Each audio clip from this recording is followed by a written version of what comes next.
What's up, guys? Welcome back to the channel for another video. My name's Dave Richmond with Whitetail Obsession Outdoors. Today I'm going to talk about a habitat improvement plan and how you guys can start one, what to look at, what to look for, and some simple methods you guys can take to improve the habitat on your land. There's a lot of different ways you can do it, depending who you talk to.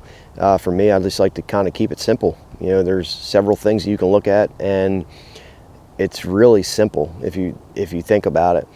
And when I look at a piece of property, whether it's for a client or just myself in general, I'm looking at a few things. I'm looking at the deer herd. I'm looking at the deer herd to see what their nutritional status is, the health of the herd. And I'm big into that. I'm big into soil health. I'm big into plants and the nutritional value of the plants that the deer are consuming. And we can improve that through soil and different types of things, and micronutrients, spraying and broiler feeding and different things like that. We can improve that plant that we're giving to the deer. Obviously, with that plant health, you need sunlight. So I'm looking at all that when I look at a plan or a habitat improvements that I want to do on a certain property. And I'm looking at the deer herd. I'm taking a trail camera inventory, and I'm just kind of looking at that deer, seeing its body weight, seeing how it looks in general. And if I see rib showing, it just gives me a good indication that there's a lack of food on my property and the surrounding areas. And when I go into that, I take that trail camera inventory and I see that, I start looking, I'm walking the property. I'm just kind of walking through and I'm looking up, I'm looking at the trees, seeing how much shade there is, and I'm looking at the ground to see how much browse there is that's growing. And you can see in here, there's zero food value. There's no sunlight. It's all big timber shading out the trees or shading out the ground from the sun.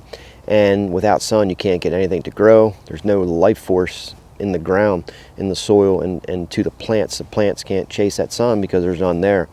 And with sun, that sun increases the nutrient value of them plants as well. So there's no woody browse in here, there's no plants, there's no grasses, there's no forbs, there's no nothing. So this is very poor habitat here for deer. Why would deer be here? There's no food. Might catch them passing through every now and then because there is some oaks in here and there's acorns for a short amount of time, and they may consume them.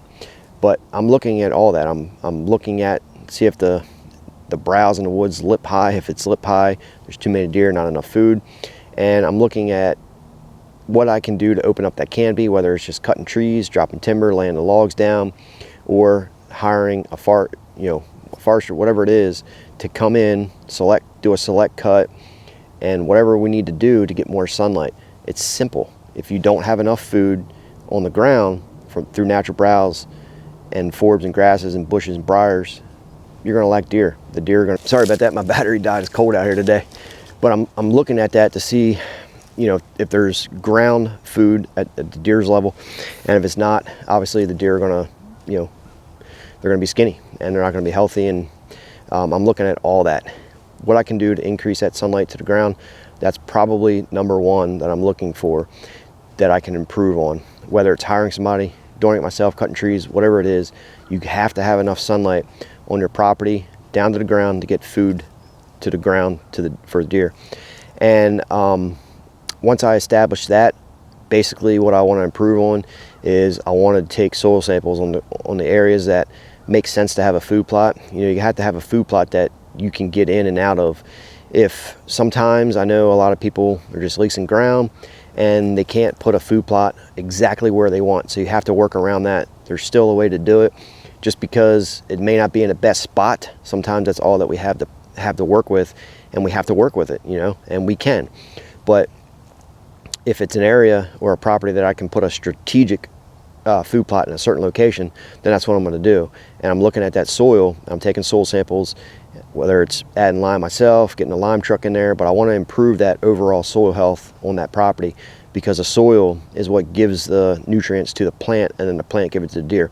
Obviously, like I just said, you need sunlight as well to everything, so everything can work together. But I'm looking at food plots. I'm looking at what I can plant on that ground to improve the health of the herd, which can be done. I'm looking at, do I need a year-round food source? Do I need spring and summer food plots? Do I need a perennial food plot? Do I need just annuals? I'm looking at all of that on the property when I'm designing it. And it's a very important part to have food year round. Depending on the size of the plot is going to depend on what I plant.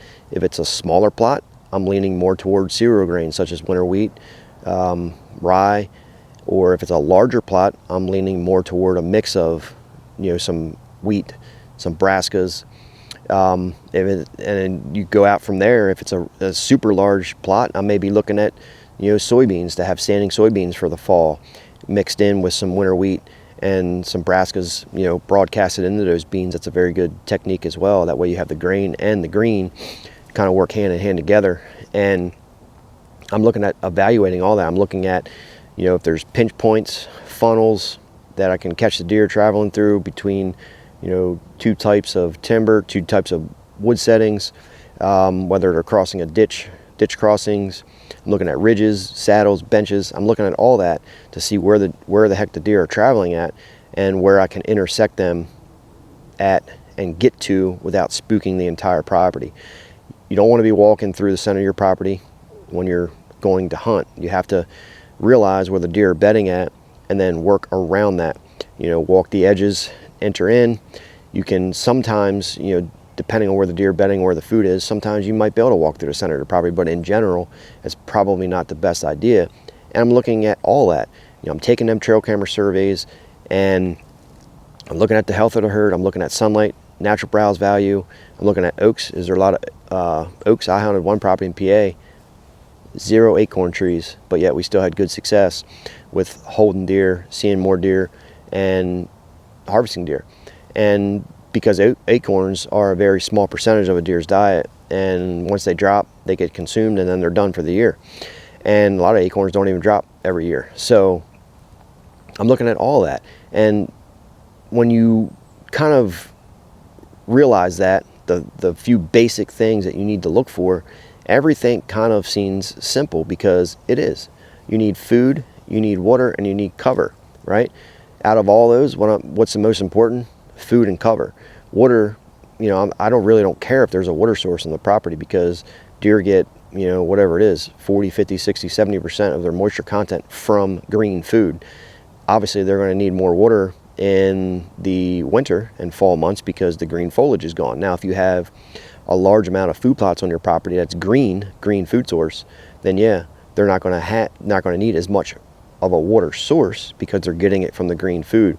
Harsh conditions in wintertime, food plots are covered, green food plots are covered, you have no green foliage, then yeah, to have a water source in your property would be beneficial. And to have one in general is probably a good indication, or a good thing to have. But I'm looking at all that, and water is the least of my worries on a property.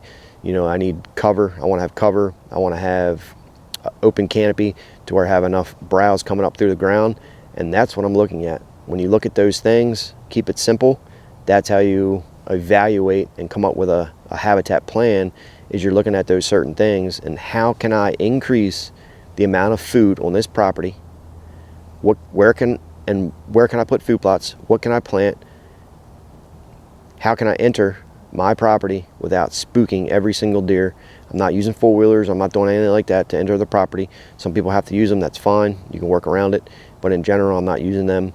And that's what I look for when I want to develop a plan for a property. Keep it simple, keep it basic. It's really not that hard, guys. There's a lot of information out there that confuses people, and hopefully this kind of simplifies it for you, because that's really how easy that it is.